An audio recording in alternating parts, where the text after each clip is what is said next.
Hi, good evening, everybody. My name is Kiran, Gore. Thank you so much for being here this evening with us. So we're here for Forging Careers in Law, Business, and Government Service.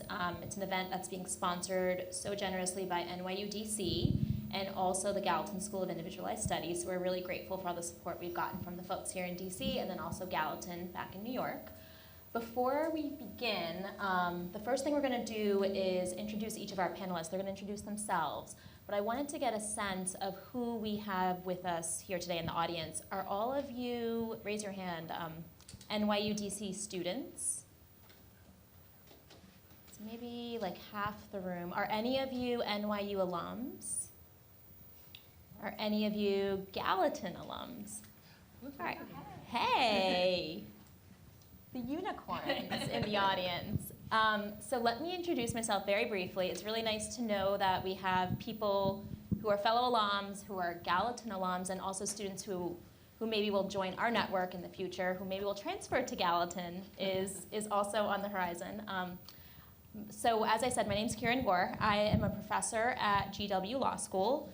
I've practiced law before starting to teach. I practiced law for about 10 years, mostly in the international space. So I've worked on litigations, arbitrations, and investigations in New York and here in DC. And I'm really excited to be here as your leader for today's journey. And I'm going to hand over the mic to Agatha to introduce herself. Hi, my name is Agatha Koprowski. Currently, I am a trial attorney in the commercial litigation branch of the Department of Justice. And as a disclaimer that I told Kiran she has to kick me for if I don't say, everything I say here tonight is in my personal capacity. It's not representative of the views of the Department of Justice or the United States, so that's clear now. Before I came to DOJ, I worked in private practice and I clerked for a district court judge at the Eastern District of Pennsylvania. Prior to that, I got a combined JD's master's degree in Arabic and Islamic studies from Penn. And between my time at Gallatin and going to grad school, I lived in Rabat, Morocco, where I taught English and studied Arabic. Very cool. Hi everyone, my name is Meena, Sareen. Currently I work at Deloitte's federal practice doing human capital consulting. I just recently earned my MBA from Georgetown, and prior to grad school, I worked with my family's portfolio of companies as an internal consultant. Hi everyone, my name is Iolani Bullock. I'm originally from New York City, from the Bronx, so moving to DC was a big change. And leaving NYU, of course. When I graduated from NYU, from Gallatin, I started working on Wall Street as a recruiter, specifically focused on diversity recruiting, but then managing their MBA recruitment. Then I came to DC, where I now sit on the admissions committee at Georgetown's business school. I also graduated with my MBA with Meena from Georgetown as well, and so really happy to be here. Hi, I'm Boaz. I've bounced around. So after graduating from Gallatin, I came here to go to law school at Georgetown, and then went to a big firm for about 5 years doing securities litigation, and then went to government. I was in government for about 8 years. I did enforcement at a financial regulator, the Commodity Futures Trading Commission, which is very obscure, and then kind of was done with litigation, wanted to do policy, and wanted to do non-financial services. So I went to the Consumer Product Safety Commission, which is even more obscure, and worked for a commissioner there. When her term ended, my job ended, and I had to find something new. So I ended up at a firm.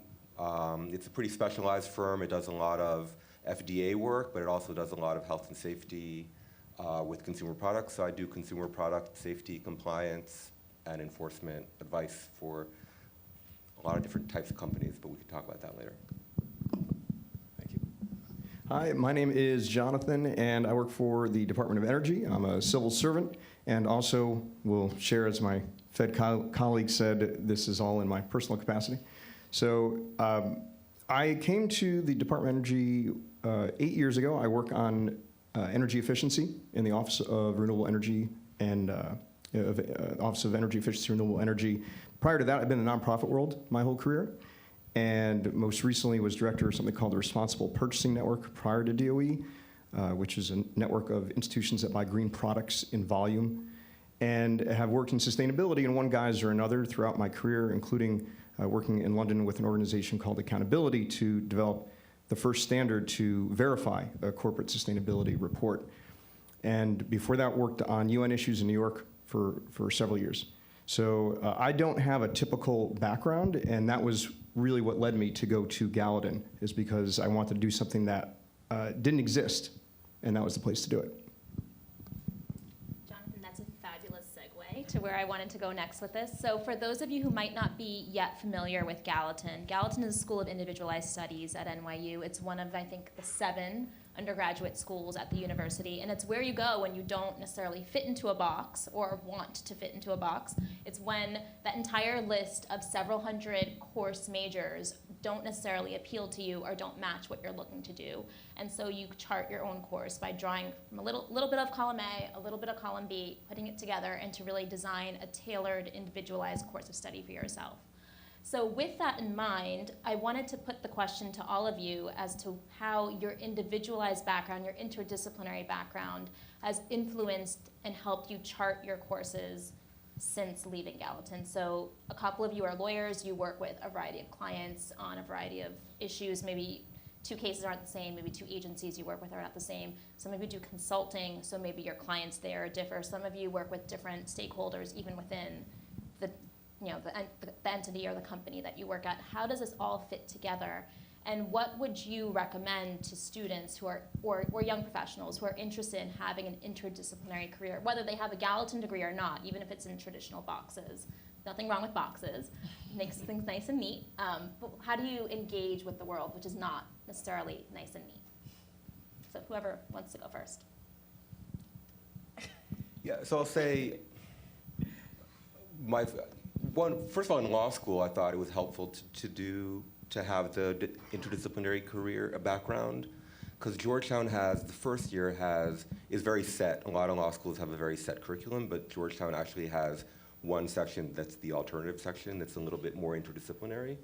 And I chose to do that. Seemed like a good segue. And then it was also a self-selected group of people, so I actually ended up forging very strong and long-lasting connections with the people who were there. And then for the next 2 years in law school, you're kind of out on your own putting it together. And I think that coming from Gallatin, that was very helpful to sort of be more self-directed in terms of how I wanted to do my JD. My first couple of jobs, I don't know that an interdisciplinary background was all that relevant.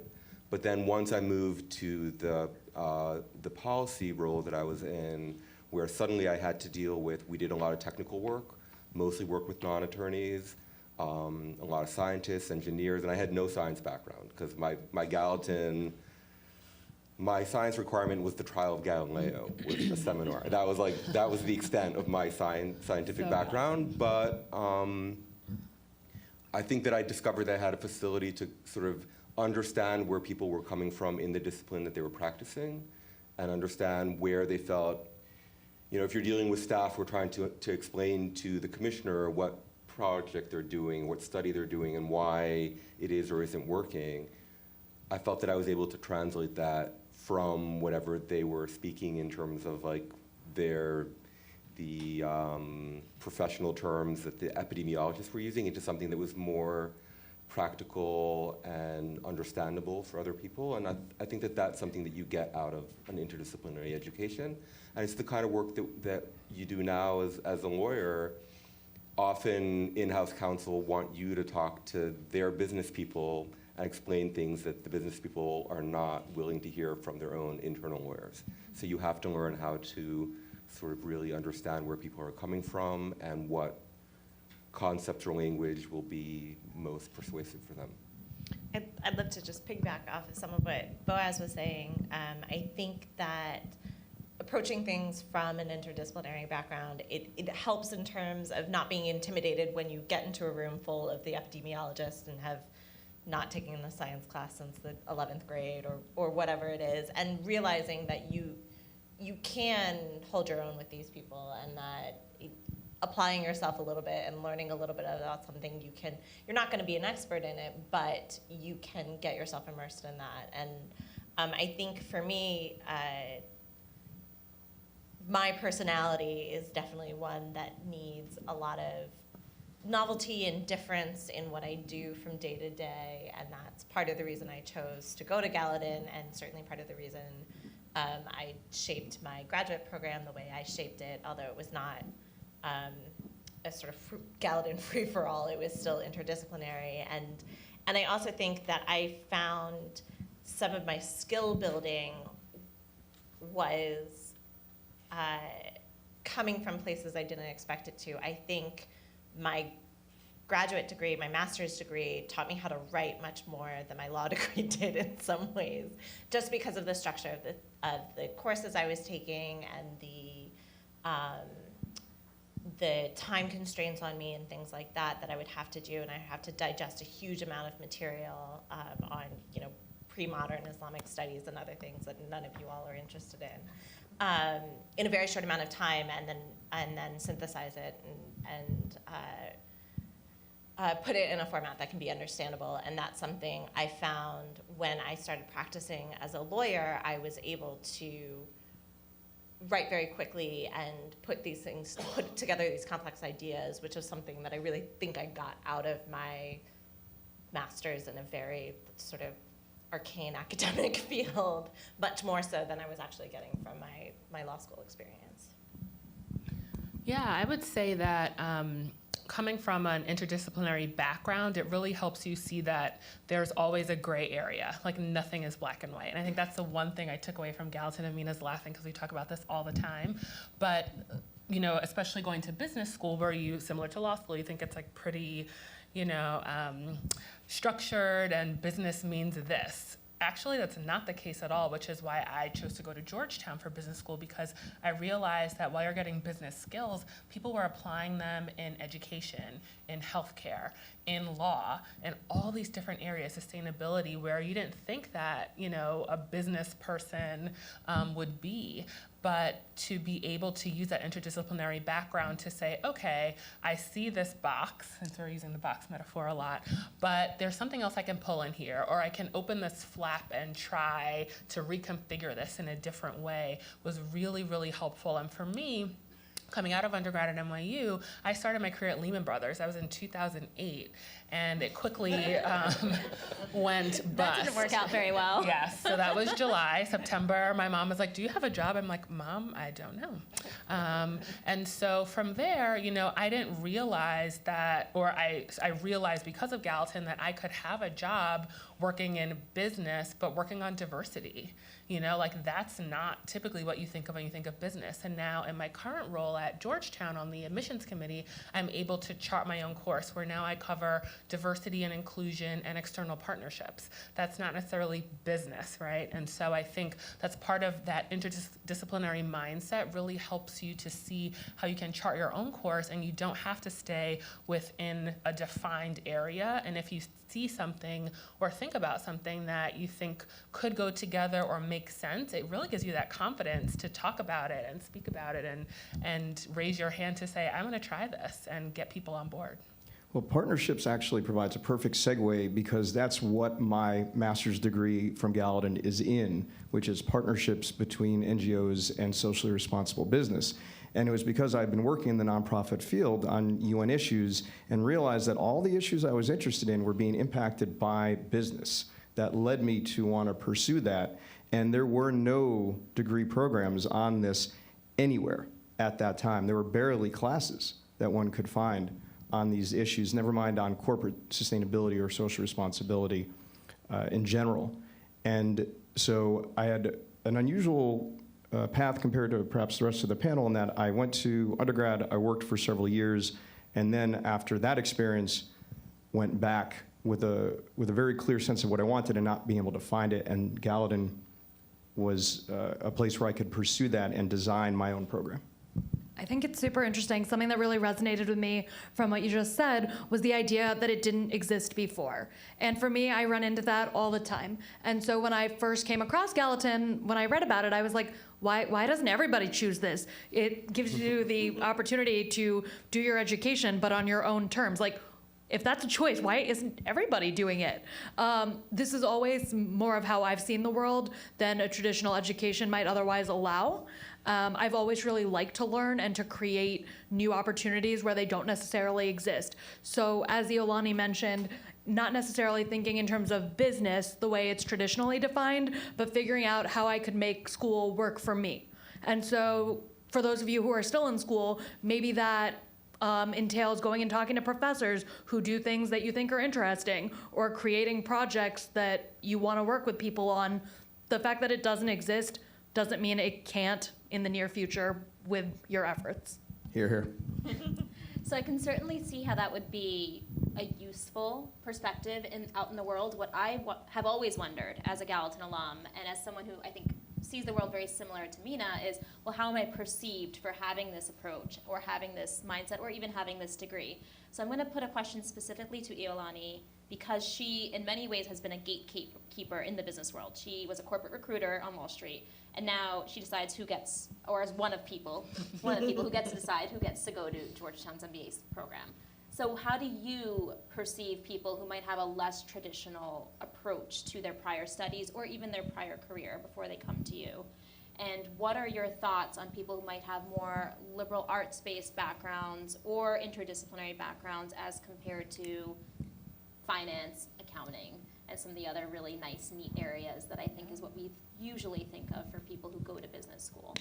Well, I personally love it, being a Gallatin alum. But I think, nowadays the non-traditional is becoming more traditional. When we think about business schools and who's coming to business school, we now see people that are running family businesses, people that have tried a few different startups that have failed and succeeded, people who are working on farms in the middle of, Argentina or somewhere, that are saying, I need these skill sets. I don't need to know business, but I need these skill sets to do X, Y, and Z. And for us, it's all about how you tell your story, how you sort of map those things together, how you really sort of put the pieces together as you're thinking about what graduate degree or graduate school might be a fit for you. And so it's not necessarily, do you have a business background or not, but more about what have you done, why did you do it, and what do you want to do, and how do you see yourself making that pivot or making that change? What has informed that decision for you,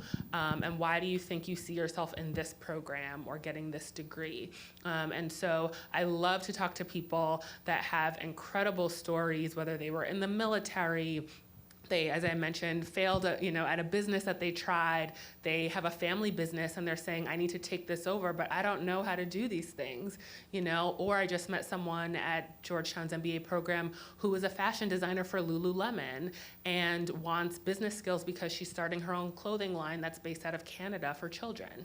That's not necessarily typical. But for people that come with liberal arts background specifically to business school, we have so many of them. And in terms of like the quantitative background or thinking like, oh, I have never learned these concepts, you get tutors, you get friends, you have so much support. And I was definitely one of those that had no quantitative background, especially coming from Gallatin. I think the course I took was on like the brain, the science course that I had to take, so like nothing. And being a recruiter on Wall Street, still, like, yes, I had to do budgets and things, but I would not call that business school level quantitative courses. And so it was, feeling confident to say, I'm a smart person, I can pick it up. I just have to maybe put a little bit more effort here and then be able to help the people that can't write a paper over there, And so you sort of barter and figure it out. For clarification, Gallatin's requirement, at least when I was going through the program, was you take a math or a science by the time you graduate. Just for clarity. And the definition of what that is very lax, I would say. I took a course called History of the Universe as my science course. So I'm going to pick on Jonathan now because, as you already flagged for us, you're a little unique on this panel in that you went to Gallatin after having obtained a prior degree. This was your master's degree where you knew where you were headed in your career but needed to find a platform to launch it. So I want to understand a little bit more about that thought process and what made you want a degree in something that did not exist, and how did getting that amorphous interdisciplinary degree help you get to where you wanted to be, and did it help you to get to where you wanted to be? It absolutely helped me. I feel and more than ever, that a graduate degree is absolutely necessary in this day and age to advance in the career path of your choice. Whatever it is, unless you do a startup and you demonstrate that you can do all the things that go with that. Other than that, I think you need a graduate degree.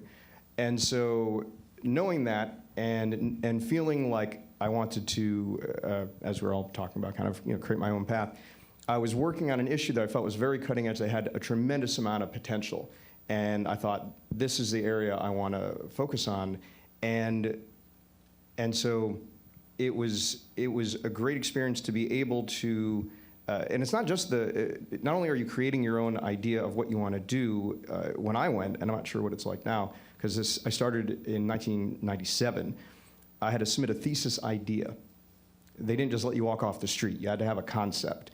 And then you use that concept every single semester to talk with your advisor about what it is you wanted to take and how it related, and you revise that every step of the way. And so I found that structure, even though I was designing my own path, very helpful, and that feedback on an ongoing basis really helpful, because when you're trying to blaze your own path, things can change. And you have to take into account what's happening out there in whatever your chosen path is.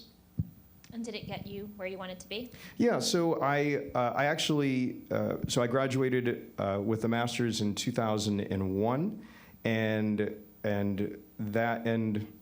1 year later, year and a half later, got a job working on those issues in London, and became head of a partnership program. Worked on this standard, the A1000 assurance standard that verified corporate sustainability reports, which was in itself a partnership. There, I managed international committees of people from different sectors, and navigated the opinions of those different sectors to craft this standard. So it directly led to that, and that was my dream, to work abroad. And then when I came back, it definitely helped me in other jobs, and it's every step of the way. There's no question in my mind that it's helped me. So let's talk a little bit more about the role of advanced degrees. What Jonathan just said about advanced degrees being absolutely essential these days, I think it's right. I think I read more and more about that, about how everybody needs some kind of advanced degree, whatever it may be. I think a lot of us on this panel have chosen professional degrees. We have 3 JDs, 2 MBAs, and then also a master's in Agatha, our very highly educated panelist. Let's talk a little bit about what that experience was like for you, going from an interdisciplinary course of study to something that is considered fairly white shoe, very professional, a JD, an MBA. These are more boxed paths. What did that feel like for you? How did you choose where you wanted to go? And what did you think you brought to the table during the schooling process, and then also in the job market when you got there? So I went to law school thinking that actually, well, it opens doors. You could do whatever you want to do after law school. You don't have to be a lawyer. And then the reality of another $100,000 or more that you spent on it. But also I think that you realize that you might as well work as a lawyer for a while and see how that works out and what you do from there. There were some people who went to law school who had very specific ideas about what they wanted to do. They knew they needed a law degree, but they didn't want to practice. And they were very self-directed. I was not in that sense. I wanted the flexibility of kind of figuring it out as I was spending another 3 years in school. The problem is that then you fall into, you want to pay for it, and you fall into the law firms come to school and they offer you a job that a year and a half before you graduate, which is all very appealing, and then you really have to kind of figure it out as you're working rather than as you're in school. But I think that is, it worked out. I think that a lot of people burn out, but I think that if you've learned how to do that as a student and you've learned how to do that to an extent during school, then you can make more of it as you're working. I felt like I wasn't very business sophisticated when I started looking for jobs. And that was something that I had to learn on the job because I'd never worked in a corporate environment before I graduated from law school. So that was a big learning, very steep learning curve for me. That resonates with me a lot because I think when I first got my law degree, I was looking for what was interesting to do rather than what was long-term career-driven to do, which has never failed me to date. I still pursue whatever is really exciting and interesting and unique and whatever catches my interest, but it's helpful to have, I think, the more business acumen to your career because your career is your business, right? You are what you're selling in that sense.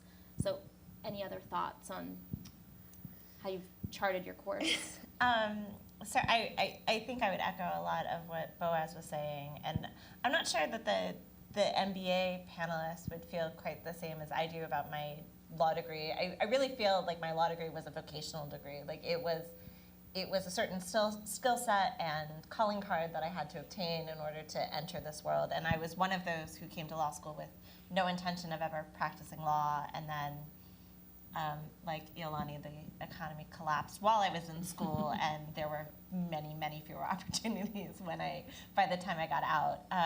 I always I thought about my JD a lot. Like I thought about my Tisch undergraduate friends who were getting a film degree and things like that, where they were learning very concrete skills to apply in this particular industry. And I think that's very useful and very good. But it's sort of,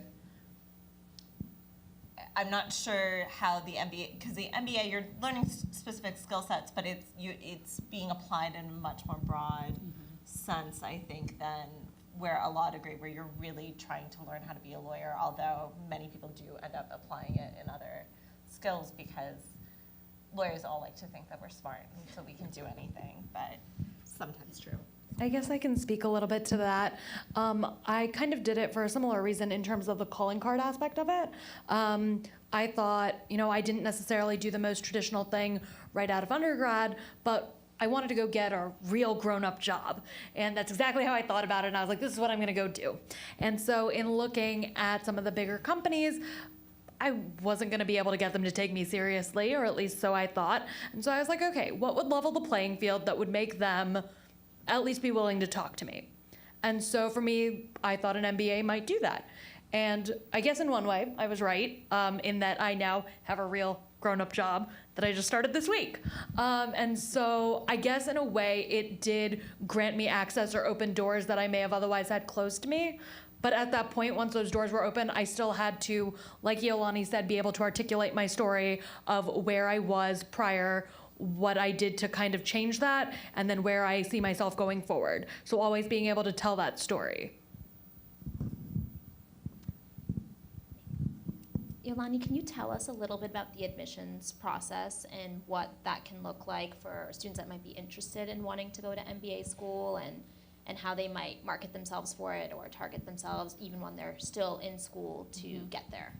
Yeah, I mean, I agree with the panelists that graduate degrees are really great and they open doors, but for an MBA, people typically get them for 3 reasons. One is to switch careers, so you've done something and you figured out, I don't like it, I know what my really strong skills are, I know what I want to do, what I don't want to do.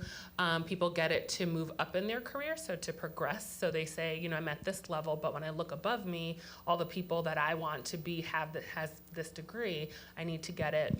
Or they want to start their own business and they just want fundamental business skills in order to be able to do that. And so the vast majority, though, are career switchers. Therefore, when you're looking at an MBA program, typically, and this is not always the case, but typically people have on average about 3 to 5 years of experience before they will apply to business school.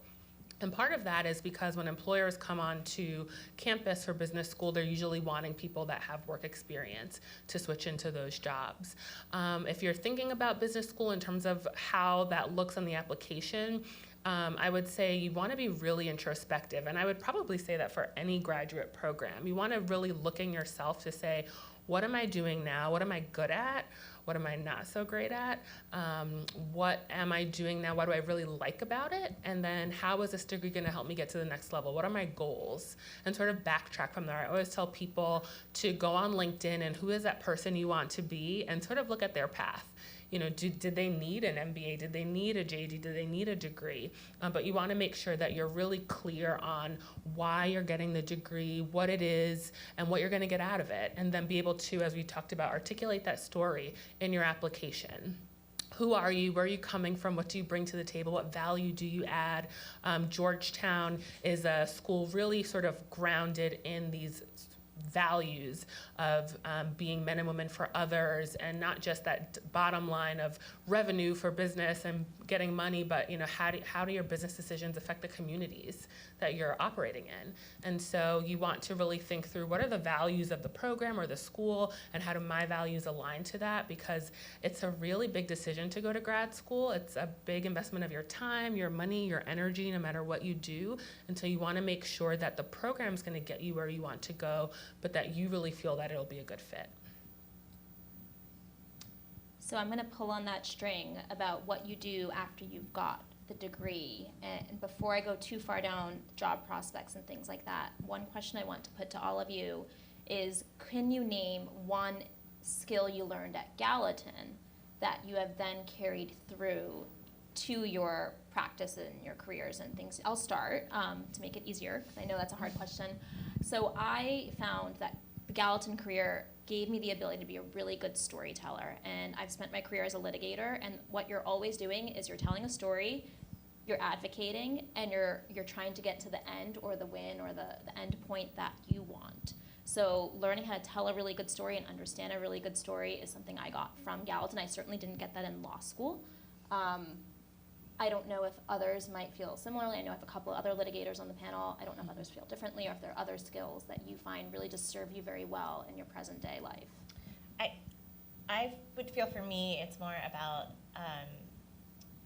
finding commonality in disparate things that are not always quite so intuitive. So it's applicable in my practice to the extent that I litigate in a number of substantively different areas, and so it's constantly thinking about, well, I'm working on this international trade case, but it actually has applicability in something I did 6 years ago in an antitrust litigation when I was in private practice, or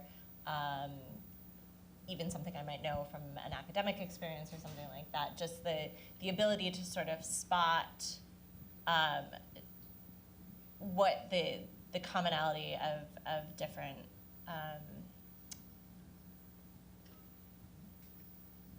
seemingly different concepts might be, and to put it together in a coherent way, the way that you would draw upon different disciplines and different aspects within when you're putting together your colloquium or something like that. And for those of you who are not Gallatin alums, don't worry about what a colloquium is, but it's a project that you have to do at the end of your time at Gallatin.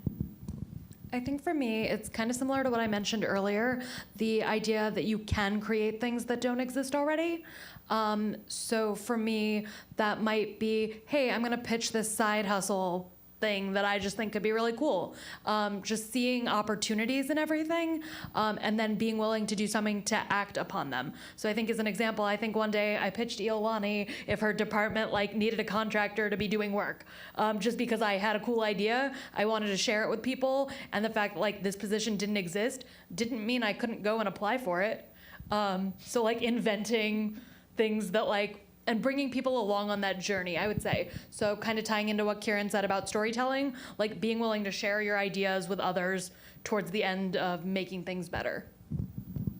Yeah, I would say analytical skills are really were important, and something that I learned, especially as you are doing this colloquium thing. We won't go into that, but have to sort of pull from all these different areas to make sense and say, how does this apply to what I really want to do or what I'm writing? And then sort of layering on top of that is problem solving. So having a really analytical mindset to solve problems in a different way than people that maybe have a traditional background and are only looking at it in black and white, you're looking at it in purple and green. You know what I mean? And really being able to be a creative thinker and creative problem solver are skills that I definitely attribute to my time at NYU and my time at Gallatin. So I would say, I guess when I was litigating, my answer would have been similar to what Agatha's was. And then when I started working in policy, I was working for a commissioner of an agency she had very strong policy goals and objectives, and my job was to try to move those forward. And I think what Gallatin helped me do is really understand how systems and institutions work, but not just the nuts and bolts, but like what are the constraints, what are the interests, how do they compete, how do they put together, and how do you work within that? And I think that that is also something that helps, as now I'm more of a business lawyer than a litigator. I do more sort of business advice and compliance with businesses in a lot of different stages of their maturity, and I think that it helps to understand how my advice can be operationalized in terms of how they operate and what they're trying to achieve. Most academic disciplines are very rigid, and they're very focused. And the real world, I've found, is not like that.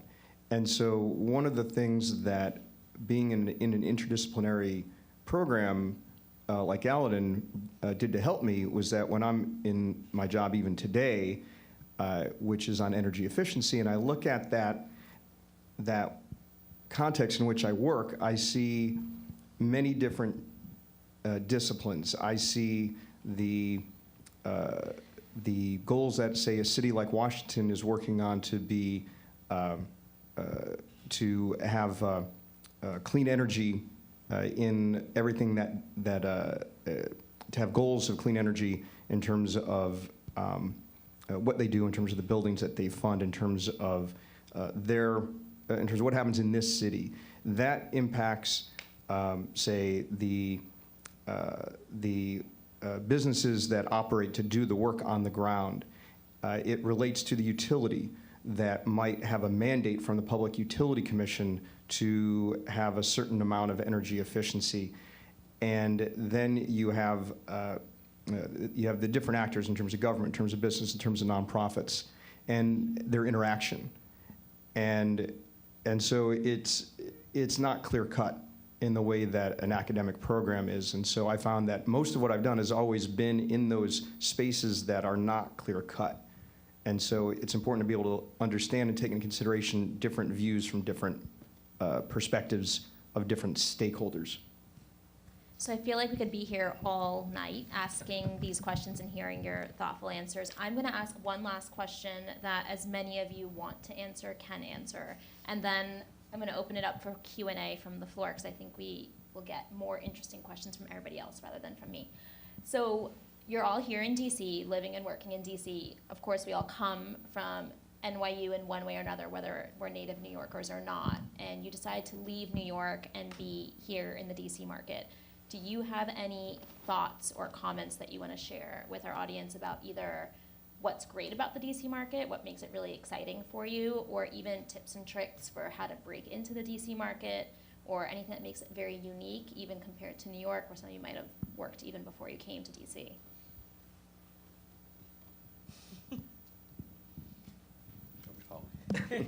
I mean, I moved back to DC kind of grudgingly. I really loved being a student in New York, and then I came to law school, and law school was great. DC was kind of meh in the early 2000s, and then my partner finished grad school and got a job in DC, and the law firm agreed to move. I went up to New York for a year, and the law firm agreed to move me down here. So I did, but I was like not so excited. But actually DC, for a lawyer, I think DC is an amazing town. There are really interesting things to do that are less traditional than I think New York law careers end up being.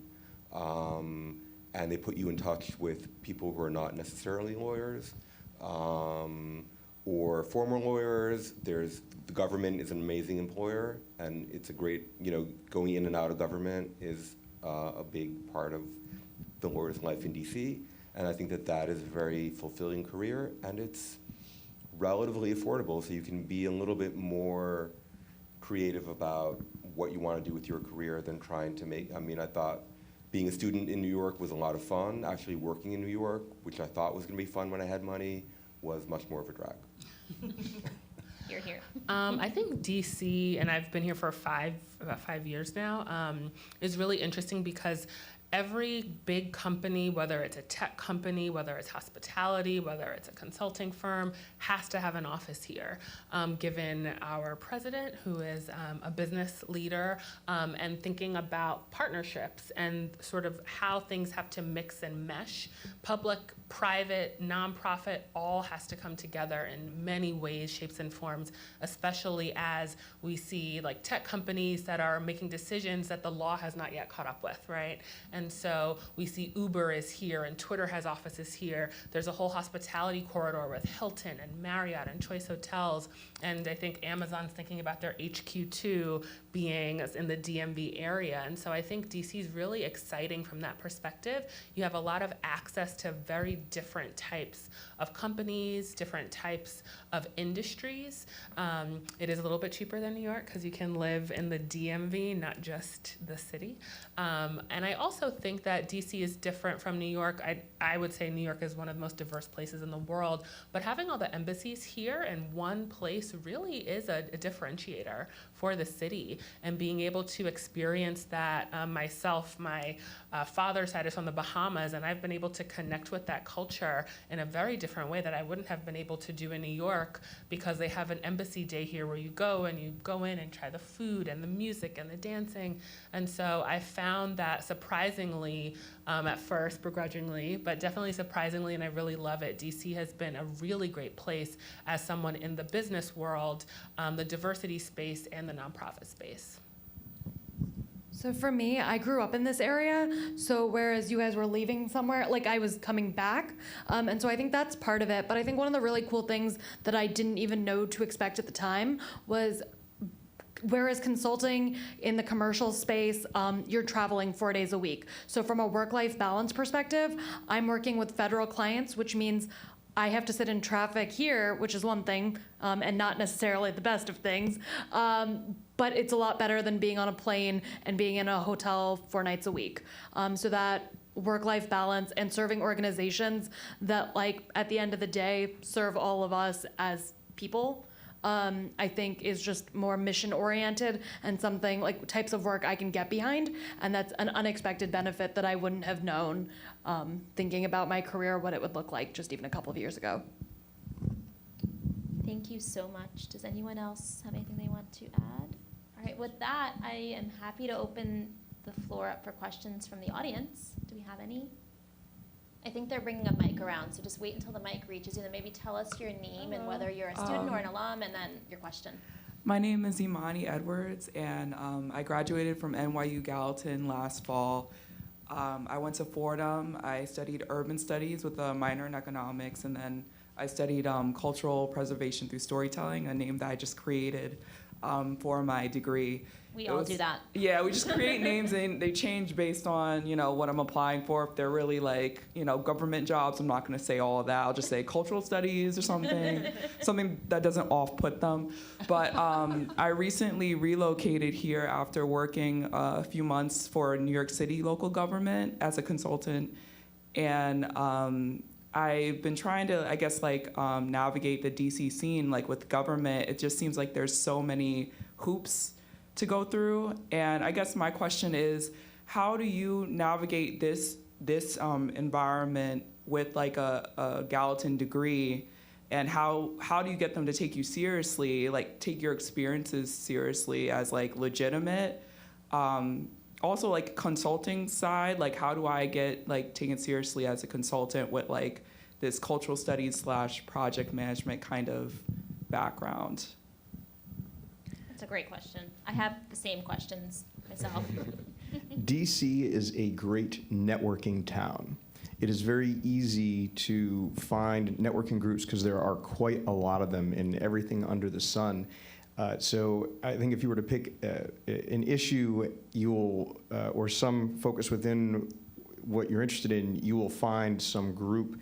And also, this is the nonprofit capital of the world. And so I would encourage you, if you're looking for a job, to volunteer with the kinds of organizations doing the work that you think is good work that you might want to do, because you'll make good contacts. You'll be able to demonstrate the kind of person you are and what you would bring to the table, and it fills the resume when you might not be working might not be working on what you want to work on. I think another important thing is the transferability of skills that you do have. So giving it to them in words that they know and understand and saying like, here's this keyword on my resume that you're looking for, and then go into a brief description of how what you've already done meets that need that they have. Yeah, I had a very similar sort of comment that I think especially once you've gotten your foot in the door and you can get into an interview situation or something like that, it's really easy to be the most interesting person that they've interviewed that day and to relate it back to, well, no, my undergraduate degree is not in political science or whatever the sort of typical thing that they might be looking for, but here are the courses I took, and here's this paper that I worked on with a professor in an independent study, or bring it back to tangible skills that you have that are just as helpful, and you're going to stand out because you have this thing about you that nobody else who's probably sitting in the room that day does. I absolutely agree with all of that, and I think that the opportunity to be able to repackage yourself for each opportunity is an asset. It's actually not a bad thing. It's great that you are able to repackage who you are and what you're selling and what your brand is for every opportunity, because that opens the level of opportunities and the number of opportunities that you can pursue. And quite frankly, my favorite interview question that I get is, what's Gallatin? Because that means that I've got that one in the bag. And every interview that I've ever had that's gone really well and resulted in some kind of opportunity coming from it had that question in it. Because like Agatha said, it means you're gonna be the most interesting person that they talk to, and you also get an opportunity to demonstrate how driven you are, how self-sufficient you are, how much you can self-control your interests and your trajectory. I mean, that's a really hard thing to gauge from a candidate. And the fact that you can demonstrate just by being who you are is immense, I think. It's my favorite thing about me when I'm interviewing, that I get to say I'm from Gallatin. It's a badge of honor almost. Any other questions? We have one in the front.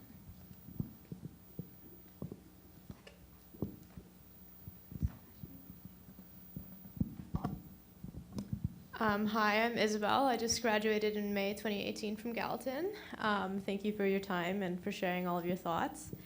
I wanted to piggyback off of that question, and I guess for those of you who kind of from Gallatin wanted to go straight into the corporate world or decided they wanted to experiment in business, I think as much as all the people or all the Gallatin alumni believe that it was the best decision they've made and it made them a very interdisciplinary thinker, in my experience it was in some ways a little bit discouraging to want to go into the corporate space because you were faced with people who did not recognize that you were a strong thinker. And even at the last stage of the interview, when you ask them why you didn't get the job, they're like, oh, we wanted very specialized skills, even though they told you that they were willing to get any candidate who was a strong thinker. So I guess my question was, how did you if this was your experience, how did you overcome that, or how did you remarket yourself, rebrand yourself?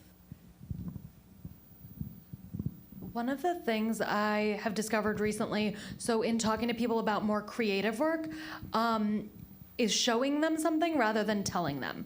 And so for me, what that ended up looking like was creating a portfolio of work that I'd done before, just to show people how relevant I was, rather than seeing it in resume form. They're like, okay, I'm reading lots of resumes, maybe this wasn't what I thought I was looking for. But the second you can get them to pause and go outside their bubble of what they thought, by giving them pictures, by telling them stories, I think it engages people in a different way. And just very recently, I found that to be pretty successful.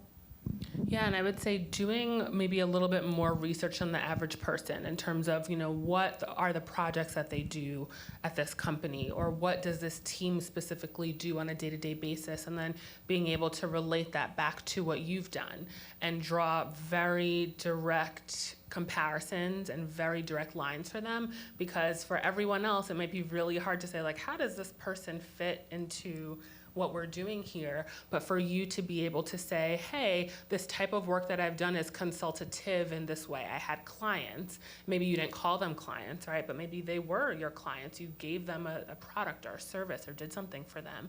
And to be able to relate that, I think is huge. And so I would say to definitely go back and really look through the things that you've done, not just the tasks, but what were the skills that you had and how do those skills directly relate to the skills that the job is asking for, that they're looking for, because at the end of the day, that's what really matters. It doesn't matter what you call it or what package it comes in, can you do the job, you know?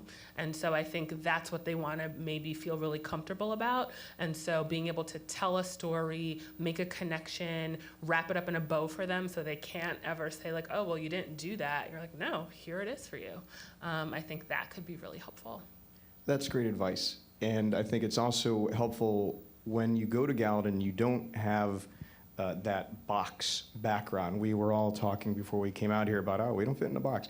And it's important, I think, to be very clear when you're in an interview context to be able to say that and to portray it as a strength and to be able to say you bring multiple different skills to the table, but to also relate it to whatever the job is. And also, just a little bit that I heard from what you said, they may have done you a favor if there was a job that was so narrow and they couldn't see the benefit of the background you brought to the table. You may have been very unhappy in that job, and so they might have just saved you a lot of grief. And so I would encourage you to consider looking for a job that may be the most ideal fit for what it is that you would like in a job. You know, you are interviewing them as much as they are interviewing you.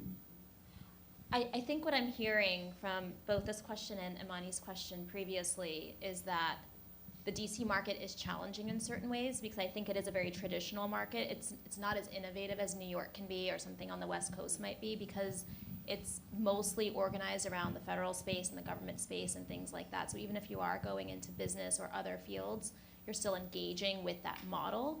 And part of the problem, at least that I found it since I moved to DC 4 years ago, is that they do have boxes for what they're looking for, and they need to check those boxes. So what I have found I've needed to do is to market myself to show how I fit all those boxes, but still remaining true to who I am, which is not by going so far that I'm almost selling out or not doing what I want to do, because then I would be unhappy. So it's a balance of finding, all right, well, they'll take me because I qualify for it in every way that they're looking in this very traditional way, but also it meets what I want and what I'm looking for because I've never traditionally done things that would be box qualified. So it's a very hard balance. I think the DC market's tricky for that reason, but I think it's also very rewarding for the same reason. I think the nonprofit world can be a little bit more flexible, a lot more flexible.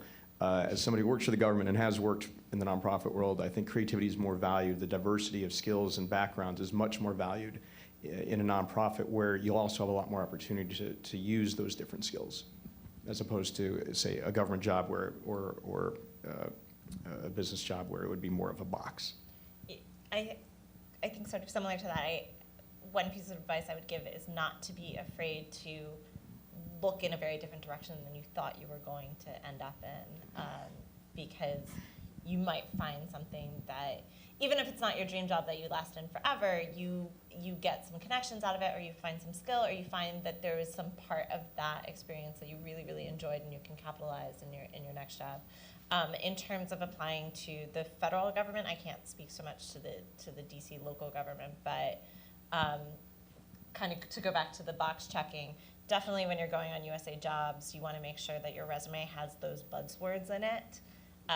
You can't be disingenuous, but tailoring your resume very, very specifically to the job posting will help you to get your foot in the door. And then once your foot is in there, you can tell your own story and bring it back to how your experience ties in, sort of the storytelling and things like that. But at least for the federal government jobs, you want to make sure that you kind of say exactly what they have asked for, even if that's not how you would normally express it, but that's just sort of because of the nature of how the recruitment process works. Yeah, I mean, the art of writing a federal resume is very arcane.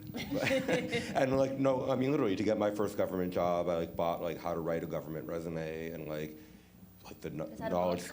Yeah, and there are people who will do the resumes for you too. I mean, because they're like they run them through, and a lot of big firms do it too now. They run them through these automatic systems that are checking for keywords.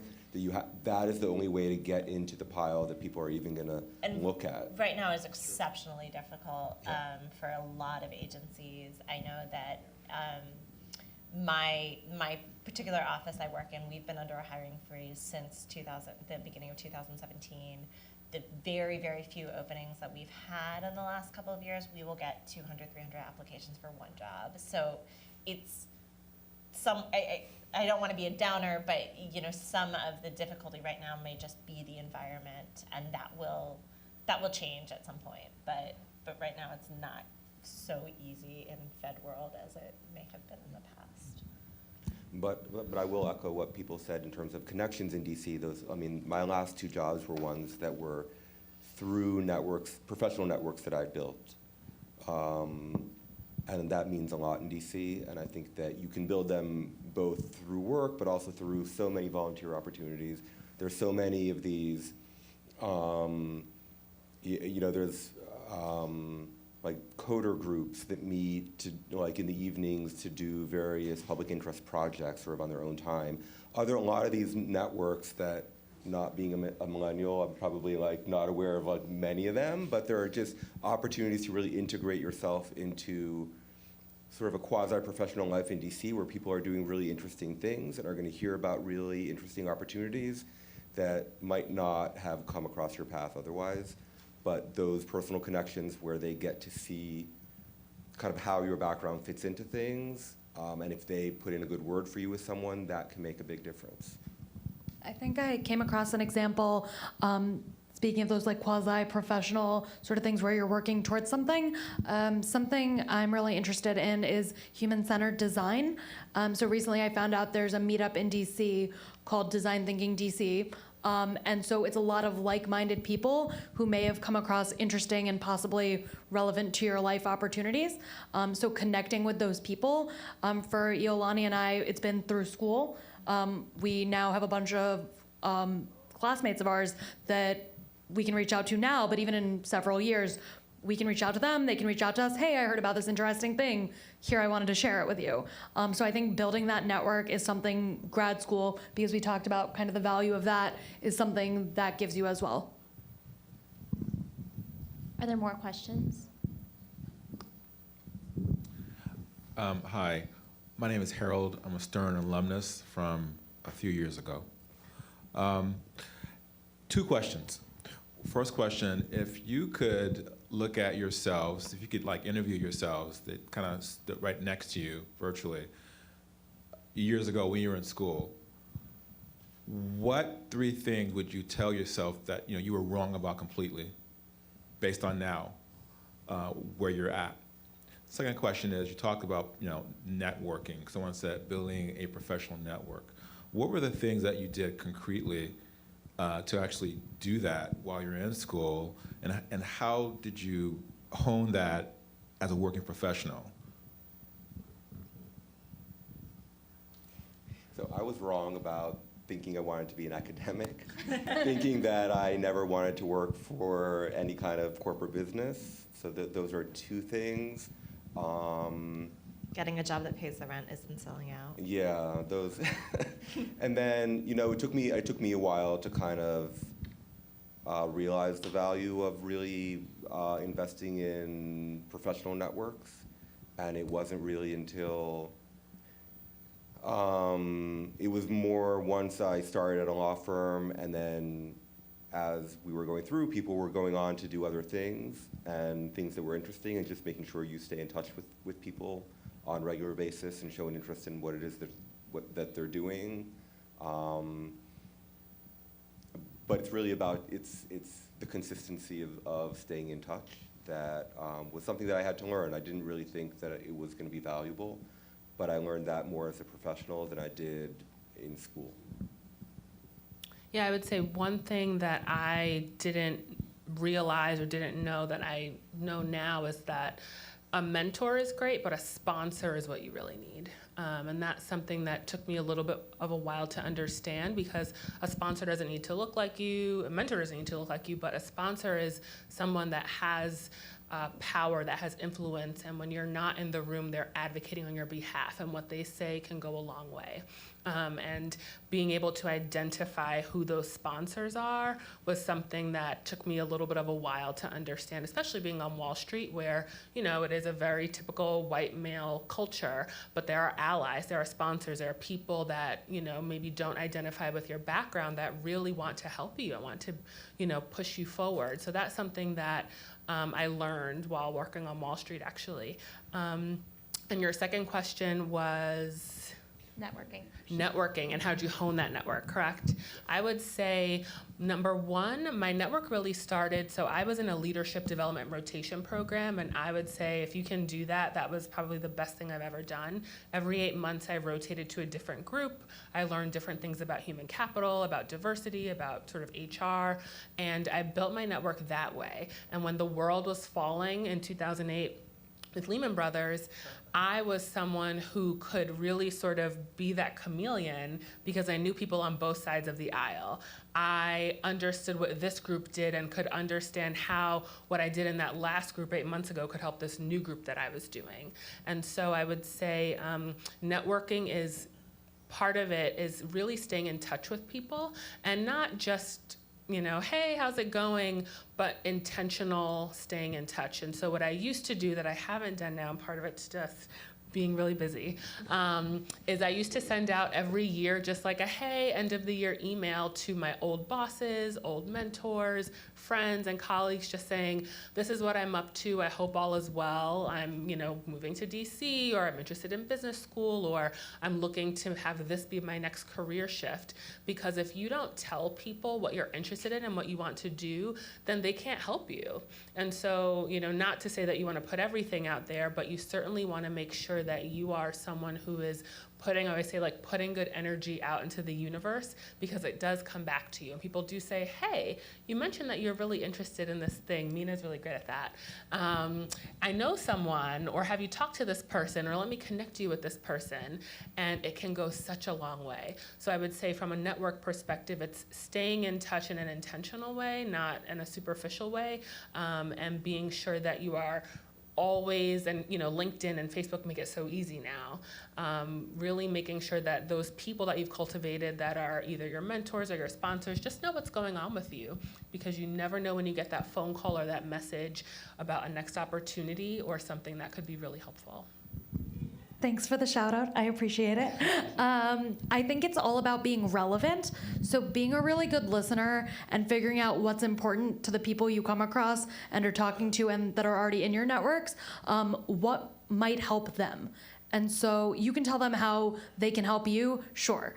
But if you hear something, it doesn't cost you anything to share it most of the time. Like, hey, I read this article, I thought it might be relevant to what you said you were trying to do next. That way, when something cool comes up, they think of you and are like, oh, I wonder what's going on over there. And then maybe that prompts them to reach back out. So for me, in starting a new job, one of the things I did prior to even starting work was I looked on LinkedIn and I said, okay, who's doing really cool work at this company that like I want to be doing? And so even prior to my first day of work, I emailed them, I'd had coffees with them, and so being here, being new this week, all of the other new hires are looking for projects, whereas somebody who I'd reached out to about one of these types of works that I'm interested in doing, she called me and she said, hey, I'm rolling off a project, would you be interested in taking over that role for me? And that was, you know, because I reached out a month prior, that I was relevant, and we talked about, you know, being interested in the same kind of work, and so she thought of me. Agreed. I think what I'm hearing is not to only be in touch with people you network with when you want something, but to be in touch on an ongoing basis. And another way to get to meet people, to have those kinds of contacts in terms of networking, what I did was based on this idea, there's a famous quote, 80% of life is showing up. And I showed up where the people I wanted to meet were, at conferences, for example. And even if you, say, don't have the money to go to a conference, or if it's very expensive, There are many that, if you volunteer, will let you go in for free for a day, if not a whole conference, is one example. But also getting involved with organizations, understanding, especially in this town, what events are going on. There are tons of lists of events, and there are events every night of the week in this town that you can go to. You don't have to buy groceries if you want. You can just go to receptions every night of the week and talk with people. And for God's sakes, if you remember one thing, in this town you must absolutely, positively have a card. You must have cards. This is a card town. When you talk with somebody, you must give them your card. Okay? That's very, very important. If you don't give them your card, when they go home, you don't exist as much. So. Yeah, I mean, when I left my government job, I took my big box of cards of all the people who would come to the commission to talk to us, all these companies that would be ones that I might want to do some work for. So, and they're physical cards. They're not, people like that. There used to be an app for that. It was called like Card Munch or something, where you could just like take a picture of the Scan card it, and yeah. scan it. But hopefully someone else will come up with that idea.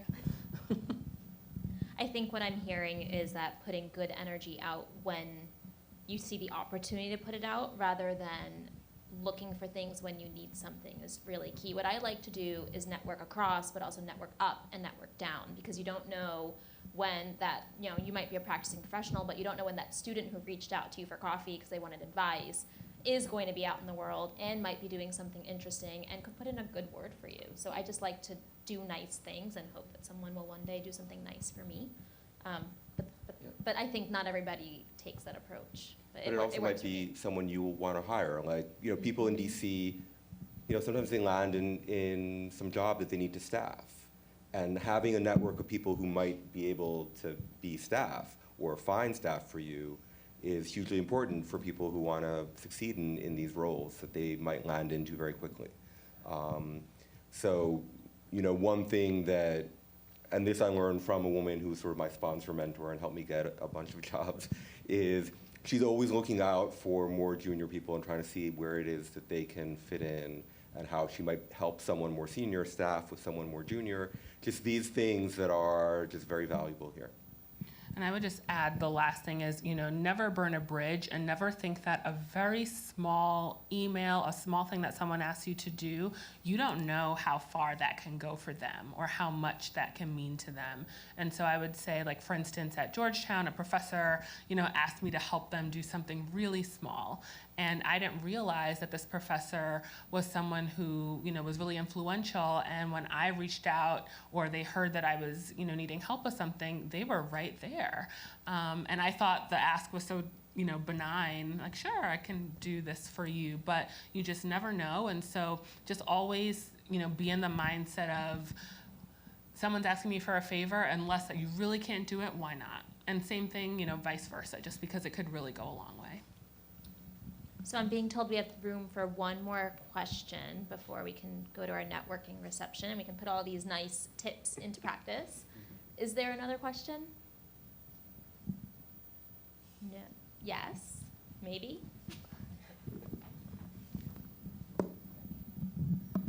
Good evening. I'm Malcolm Morse. I graduated from NYU Wagner in 2017, urban planning degree.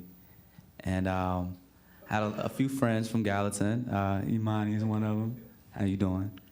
And but I guess my question is, and I think it fits to ask you guys this. That's why I wanted to get it before we left. So I have my master's in urban planning. I'm currently a 1L at Georgetown, and which is hectic to say the least. But I find myself asking, these questions about ways that I can take these two, different fields that I care deeply about and try to meld them together into into maybe like a career that that kind of involves, maybe it ends up being something completely new that I'm not even thinking of. But like, what steps can I take either currently while in school or, like after the fact to try to work towards kind of synthesizing those things? I have an answer. I can start.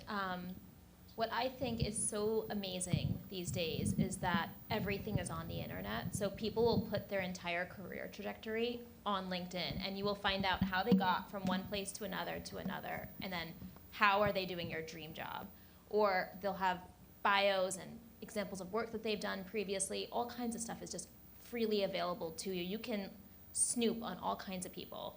And I think that's actually the key for figuring these things out, especially when you are trying to do something that you consider or you think would be uncharted territory. By trying to find people who might have already done something like it, there's got to be somebody who has a similar set of interests, if not a similar set of background.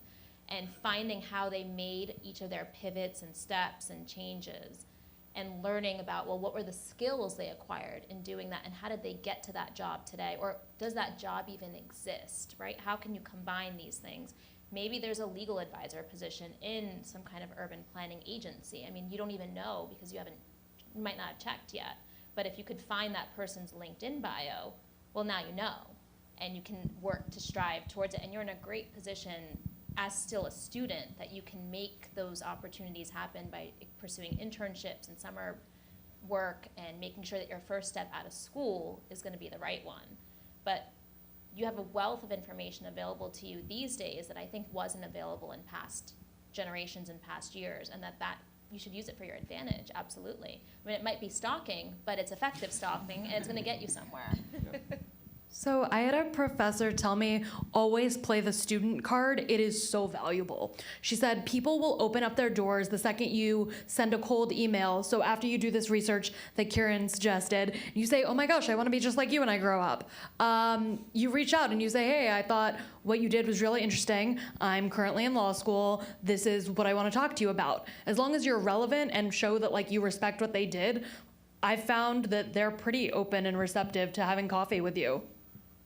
Yeah, I want to echo that and say that informational interviews are maybe a little more formal way to get across to somebody that you really want to talk with them and understand more about, say, their perspective on what the field is like. And I would pose the questions that you posed, but the different opportunities that you have, talk with people who are doing work that you think is cutting edge.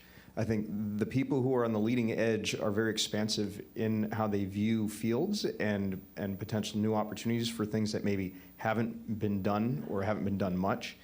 And if you do go, say, to a conference and there's the end of the day, stick around, because to me, the best conversations tend to happen at the bar after the day ends, and you can talk with people when their hair's down a little bit more, if you will.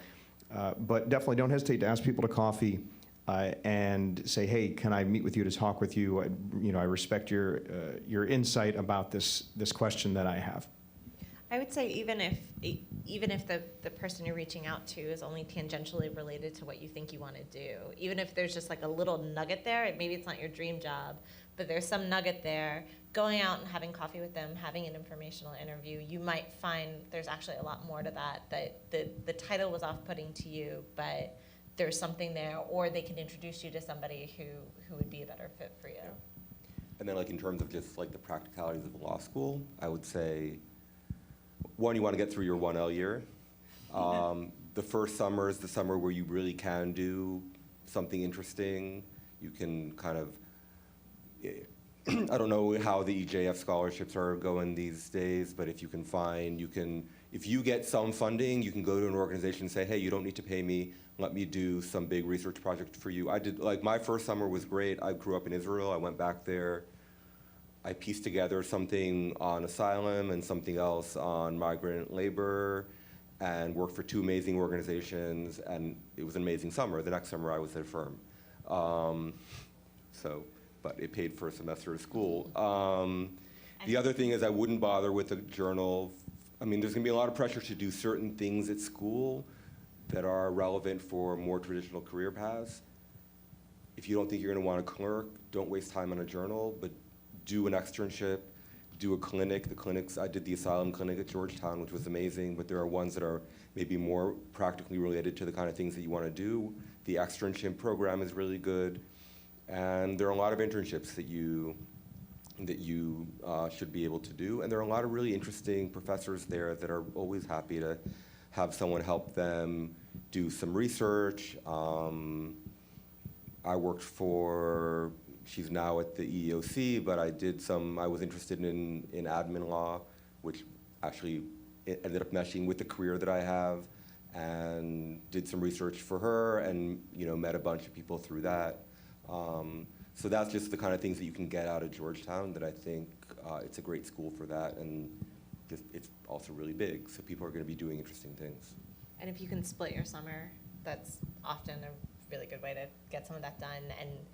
And in terms of funding too, if you can split with a firm and then do a public interest job for the second half, that helps with getting through that next semester of school as well, or in any combination. Okay, with that, I think I'm going to close the panel. Please join me in thanking and giving a round of applause to everybody here.